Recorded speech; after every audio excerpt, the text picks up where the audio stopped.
Hello and welcome in this quiz video of the Supreme Court of India. In this video we are going to understand and discuss about few important questions which repeatedly has appeared in the ICSE board examination of class 10. Make sure that you are watching this video after watching all the videos of the Supreme Court of India. In this video you will get the excellent notes and the probable question which has the fair chance of appearing in the board examination. So let's begin. You can also assess your overall progress in this chapter. So let's begin the first question of the Supreme Court of India. So this is going to be the first question of the Supreme Court of India. First of all, you will try to answer this question by yourself, and after that I will tell you the answer. What is meant by the single integrated judicial system as provided in the Indian Constitution? It's a very important one. So answer this question. Okay, I hope that you have answered. Single integrated judicial system says that all the courts, including the High Court and the Supreme Court, come under a single umbrella. Under single integrated judicial system, the Supreme Court is located at the top, and at the bottom of that there are various high courts and the subordinate courts and the Lok Adalats. So all are integrated. All the courts in India are under the control and the direction of the Supreme Court of India only. So this is the key point. Single uniform civil as well as criminal law applicable throughout the country. In the whole India we have similar kind of the law, and all the courts in India are under the control and guidance of the Supreme Court of India. So let's see the answer. This is the full answer. The single integrated judicial system implies single uniform civil as well as the criminal law. That means we have the similar kind of civil and the criminal law all over the country, and it is controlled and guided by the Supreme Court of India alone. So I hope that you have got it. You can write down the answer. This is the full answer. You can write down. So let's go to the next question. Here is this. Name the courts that are empowered to issue writs for the enforcement of the fundamental rights. So let's know the answer. I hope that you have answered this. The Supreme Court and the High Court. Both the Supreme Court and the High Court has the power to issue writs for the enforcement of the fundamental rights in our country. Now what is the meaning of writs? As we have discussed in our video of the powers of the Supreme Court, writs means the order for enforcement of the fundamental rights. If anybody's fundamental rights is violated, he has the right to go to the court and ask for justice. Now the Supreme Court and the High Court has the power to issue the writs for the protection of the fundamental rights of that person. Now it can appear as a 1 or 2 marks question. Now let's know the answer, the full answer. This is the full answer. You can write down. It's very important one. Let's go to the next question. Third. What is the tenure of the judge of the Supreme Court? Let's know the answer. I hope you have answered this. 65 years. Actually 62 years is the age of retirement of the High Court judge. So after getting retired at the age of 62, they apply to the Supreme Court of India, and they become the judge of the Supreme Court. And after 65 years of the age, the Supreme Court judges retire. So till the 65 years of the age, the judges continue to work in the Supreme Court. So the judge of the Supreme Court can remain in office till he attains the age of 65 years. This is the answer. So let's go to the next question. This one. Who can increase the number of judges of the Supreme Court? Very important one. It has appeared many times. So answer this question. I hope you have answered. The answer is the Parliament of India. The Parliament of India, by making amendment, can increase or decrease the number of the judges? The answer is the Parliament, by passing an amendment bill, can increase the number of judges of the Supreme Court. So I hope you have answered all the questions, all the 4 questions. So let's go to the 5th one. This is the question. What is meant by judicial review? It is a very important one. Judicial review. I hope that you have answered. Judicial review is the power of the Supreme Court by which it checks the validity of the law passed by Parliament. It can declare any law passed by Parliament as null and void. What is the meaning of the null and void? What is the meaning of the null and void? It means invalid. The Supreme Court of India has the power to declare any law passed by the Parliament as invalid on the ground that it has violated the basic structure or provisions of the Constitution of India. So this is called the power of judicial review enjoyed by the Supreme Court. So let's know the full answer. This is the full answer. You can even write down this. It's a very important question. Checks and balance. It works. The Supreme Court of India works on the principle of checks and balance, by which it checks the validity of the law passed by Indian Parliament. So this is the answer. Let's move to the next question. This is the next one. Why is the Supreme Court said to be the guardian of the Constitution? Answer this. Okay, let's know the answer. Because it protects the Constitution. If the Parliament of India violates the provisions of the Constitution, it protects. The Supreme Court of India has the right to protect the Constitution. It is called, the Supreme Court of India is also called the guardian of the Constitution because it protects the fundamental rights. Suppose the Parliament has passed a law which violates the fundamental rights of the people, then who will check it? The Supreme Court of India. The Supreme Court of India can declare that act as null and void by enjoying the power of judicial review. Under the power of judicial review, if any law is violating the fundamental rights, the Supreme Court can declare that law as invalid. So the Supreme Court of India is called the guardian of the Constitution. So this is the full answer of this question. The Supreme Court issues writs. Writs means order. If the fundamental rights of any individual is violated, and also it can declare any law as void if it contravenes. Contravenes means violation. It means violates the provisions of the Constitution. The above 2 powers of the Supreme Court make it a guardian of the Constitution. So I hope that it is clear. Let's move to the next question. Who appoints the Chief Justice of the Supreme Court? Very simple. Answer this. Let's know the answer. I hope you have answered.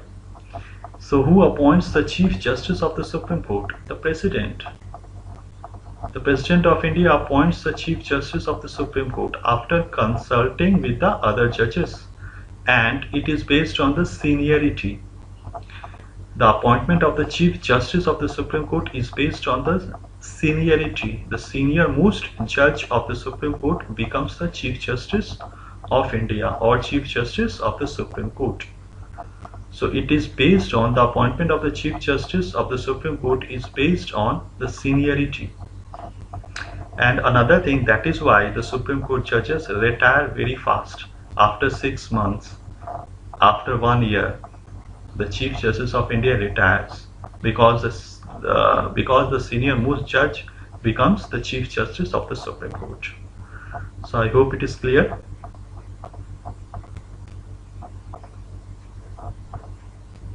Yet it's after discussing, of course after discussing, but the seniority is most important one. Let's go to the next one.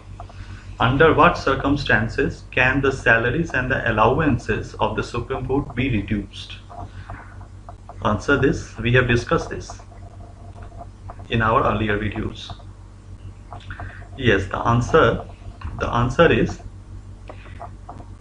the salaries and the allowances of the Supreme Court judges can be reduced under the time of financial emergency. So only in the time of financial emergency the salaries and the allowances of the Supreme Court judges can be reduced. Even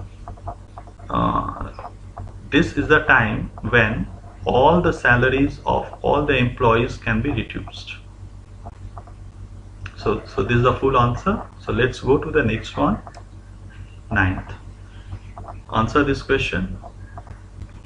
Under which jurisdiction the Supreme Court can advise the President of India? Yes, under advisory jurisdiction. Advisory jurisdiction. Under the advisory jurisdiction, the President of India can ask any kind of legal advice from the Chief Justice of the Supreme Court of India, because he is the master, he is the most experienced in the legal matters. So I hope you have answered this. Let's go to the next question. Which body has the final authority to interpret the Constitution of India? Of course, the Supreme Court. The Supreme Court of India, because it is called the interpreter of the Constitution. Interpreter means telling the meaning. Interpreter means telling the meaning of the law of the Constitution. Suppose everybody has the confusion, everybody has any confusion on any article of the Constitution. So who will tell the meaning of that article? The Supreme Court of India is the organ of the government which tells about the meaning of the article in the Constitution of India. So the Supreme Court of India is also called the interpreter of the Constitution. So the Supreme Court of India has the final authority to interpret the Constitution. I hope it is clear. So let's go to the next question. Long questions. Up to 10 questions, whatever we have discussed, is the 1 or 2 marks question. Now we are going to the long questions. So this is one. Mention 2 ways by which the Constitution ensures the independence of the judges of the Supreme Court. Answer this. How it is asking, the question is asking about the independence of the judges of the Supreme Court. I hope you have answered this. Let's discuss the security of the tenure and the appointment of the judges. The security of the tenure up to the age of 65 years, the judges of the Supreme Court are secured. The service of the Supreme Court judges are secured. They cannot be removed easily. In order to remove the Supreme Court judge, we need impeachment process, which is very difficult to obtain. Impeachment process is happened after a resolution passed by Parliament by 2/3 majority. It is very difficult to obtain the impeachment process. It is very difficult to impeach a judge. Except the impeachment process, there is no other way to remove a judge of the Supreme Court. So the Supreme Court judges are secured in their service. Appointment of the judges. Another thing regarding the appointment of the judges, they are appointed by the President of India, and the President is above any kind of party and politics. So they are independent. The judiciary of India is independent because of these 2 terms. So this is the full answer. The judges have the authority of tenure which hold office up to the age of 65.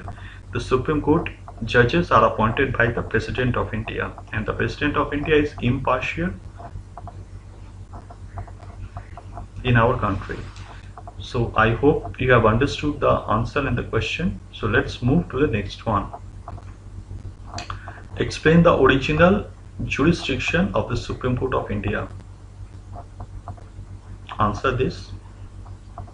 What is original jurisdiction? I hope you have answered. let's move to the next. So let's know the answer. There are some cases which directly go to the Supreme Court. Generally, uh, the cases go to the subordinate court, then High Court, then Supreme Court. But there are some cases which directly go to the Supreme Court of India. These cases don't go to the High Court. So these cases, in the first instance, it will go to the Supreme Court of India. So what are those cases? It is related to the cases on which there is a dispute between center and the state.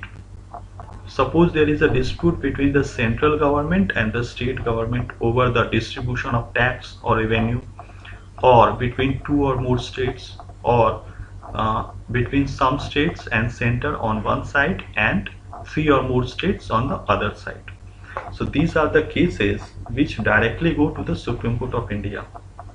So these are called the original jurisdiction of the Supreme Court. So here is this dispute between the government of India and one or more states. Another one, the dispute between any union territory and the state, dispute between two or more states. So these are the cases which come under the original jurisdiction of the Supreme Court of India, and these cases directly go to the Supreme Court of India in the first instance. So I hope you have understood this. Now let's move to the next question. Explain the advisory functions or advisory jurisdiction of the Supreme Court. So answer this question.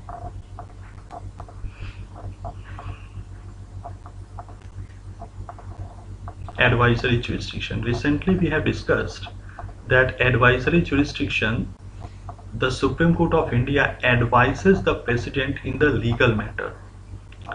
Now it is up to the President whether he may accept or reject the advices given by the Supreme Court of India.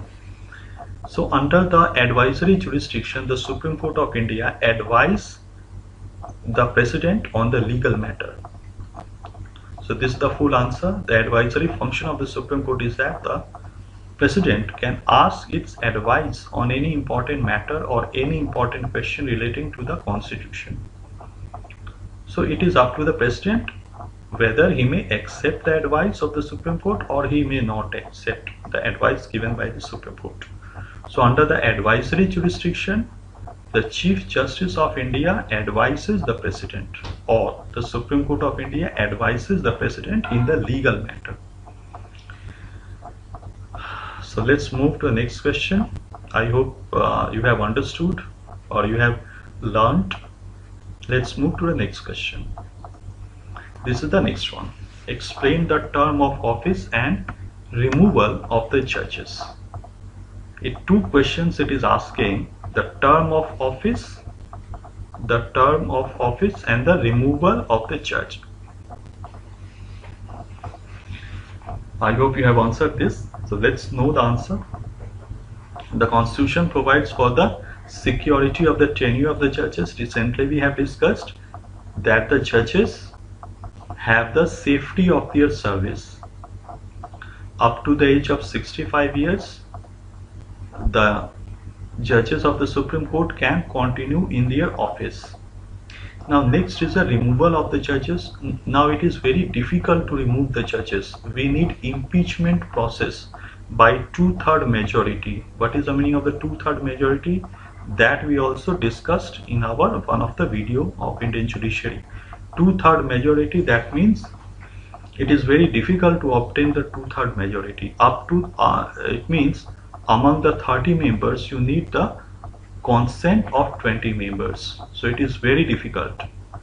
So impeachment is a process by which the judges of the Supreme Court can be removed from their office. I hope you have understood. Let's move to the next question. So this is the next one. Try to answer this question. Explain the meaning of an independence of the judiciary and need to do so. Recently we have discussed about the independence of the judiciary and what is the need to do so. So let's answer this. Okay, let's discuss the answer. India has adopted single integrated judicial system. In India, uh, every organ of the government, it means executive, legislature, and the judiciary, should be independent of each other.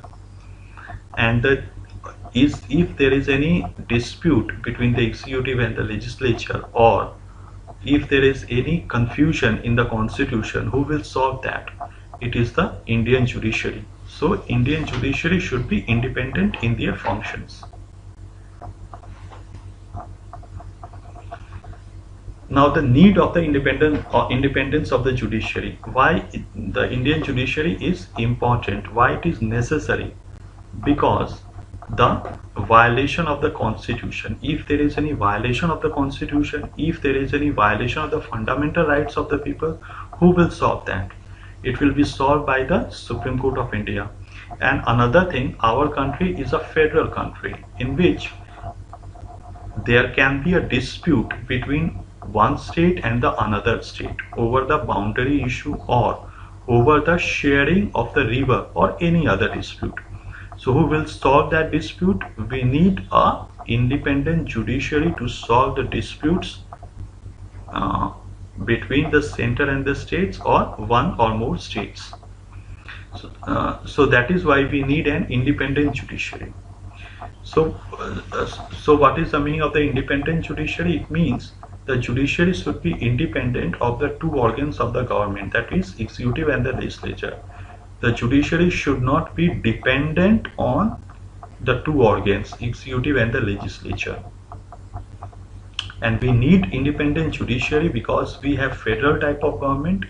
Our country is a large country in which the people of different language, different culture reside, and even there can be a dispute between the two or more states. So we need a strong and integrated judicial system to solve the disputes. So this is the full answer. So let's move to the next one. So this is the next question. Explain the impeachment procedure of the removal of the judge. I hope you have answered, because impeachment process we have discussed. So impeachment is the process by which the judges of the Supreme Court and the High Court can be removed on the ground of proved misbehavior or incapacity.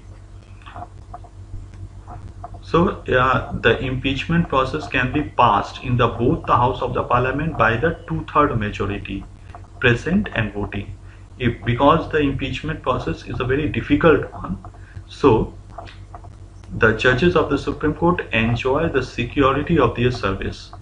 Finally, after the impeachment process is passed and signed by both the houses of the Parliament, it is presented to the President, and the President can remove any judge of the Supreme Court or High Court. So I hope it is clear. Let's move to the next one. This is the next question. What is appellate jurisdiction? Mention any two type of cases over which the Supreme Court has the appellate jurisdiction. What is appellate jurisdiction? It has many times appeared. In 2019 also this question has appeared. In 2019 this question has appeared. What is appellate jurisdiction? Okay, so let's discuss the answer of this question. Appellate jurisdiction means the cases which go to the Supreme Court by appeal. The first of all, any case will go to the subordinate court or district court, then it will go to the High Court. If the judgment of the High Court go against the victim has the power to go to he can appeal to the Supreme Court against the judgment of the High Court. So by appeal you are going from the lower court to the higher court. So this is called the appellate jurisdiction. So this is the definition. The Supreme Court hears the cases on appeal made against the order of the High Court or a tribunal. So the Supreme Court has the power to hear the appellate jurisdiction. It means the cases come by appeal from the lower court to the higher court. So under the appellate jurisdiction, there are mainly three types of cases. These are constitutional case, civil case and the criminal case. Now, if we discuss all the three cases, the constitutional case, which is related to the law, to the constitution. The civil cases are mainly related to the constitution. It means the violation of any law, violation of fundamental rights, or violation of law. Next one is the civil case. Any civil matter like the land, property, or the land, property, or any civil matter is related to the civil cases. Now, criminal cases, it means the murder, the robbery, or the any kind of fighting. It will come under the criminal case. So these are the three cases which go to the Supreme Court of India by appeal. So the Supreme Court of India will hear the cases through appeals, which is called the appellate jurisdiction. Under the appellate jurisdiction, these three type of cases come. So I hope you have understood this. Now let's move to the next question. Now describe the Supreme Court's power of judicial review. What is meant by the court of record? Judicial review, recently we have discussed that the judicial review is the power of the Supreme Court by which the Supreme Court can declare any act passed by Parliament as unconstitutional or invalid. So this is called the power of judicial review. It is enjoyed by both the Supreme Court and the High Court. So this is the to declare a law null and void. Now, what is the meaning of the court of record?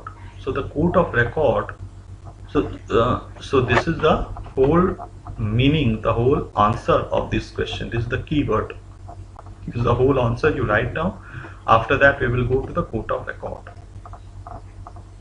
Okay, so let's go to the court of record. So the court of record, in which every judgment of the Supreme Court of India is recorded for the future reference. So the Supreme Court of India can give the similar kind of decision over a similar case. So every cases and every trial of the Supreme Court of India is recorded for the future reference. So this is called the court of record.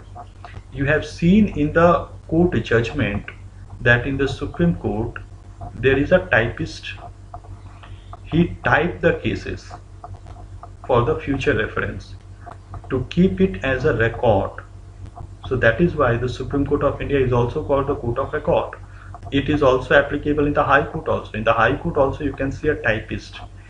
Actually whatever the judge is telling, he will type all the things to keep it for the future reference. So both the High Court and the Supreme Court is called the court of record. I hope you have understood this. So let's move to the next question. So this is going to be our next question. Answer this question. Okay, I hope that you are able to answer this question. So let's know the answer. Actually, the judges are independent in our country.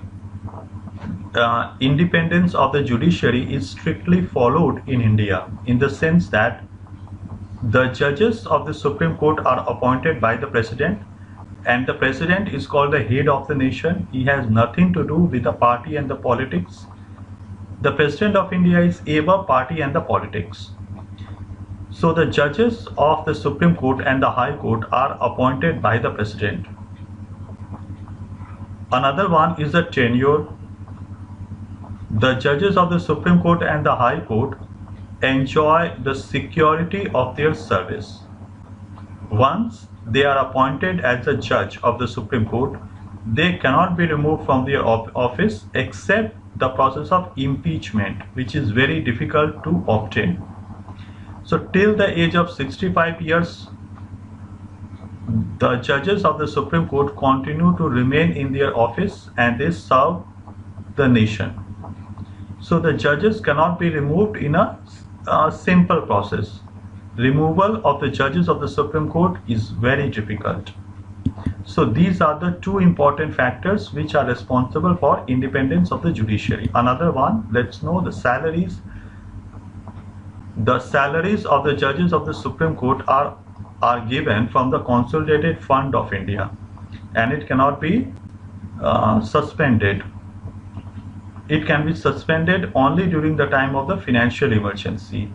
So the salaries of the judges of the Supreme Court are very high, and the salary are not changeable in the simple lawmaking process. It cannot be suspended. Another thing, the judges of the Supreme Court are free to discuss about their decisions in the court chambers, and even they can punish a person who is found guilty of the contempt of the court. What is the meaning of the contempt of the court? Contempt of the court means disobeying the decisions of the judges. If anybody is not following the directions of the Supreme Court or the judgment of the Supreme Court, he will be found guilty of the contempt of the court, and he is liable to be punished by the Supreme Court of India. So another thing, the decision of the court cannot be discussed in the legislature. Actually, the legislature is the outside authority, and the legislature has no power to discuss about the decisions of the Supreme Court or the judgment of the Supreme Court. It is called the contempt of the court. Another one, the court is free to decide its own procedures, work, as well as the establishment. It means according to its own rules, the Supreme Court of India can conduct its own rules, and the legislature cannot interfere in that. Another thing, after retirement, the judges of the Supreme Court cannot practice in any other court, because the Supreme Court of India is the highest court in Indian judiciary system, in the Indian in India. So the judges of the Supreme Court are not allowed to practice anywhere, because all the courts are lower than the Supreme Court, and they have enjoyed the highest position in the judiciary of India. So the judges of the Supreme Court are not allowed to practice anywhere. So these are the basic points which should be written in the question of the independence of the judiciary in India. I hope it is clear to everyone. So let's move. So thank you for being with us and watching the video. I hope that you have got all the doubts clear. Thank you.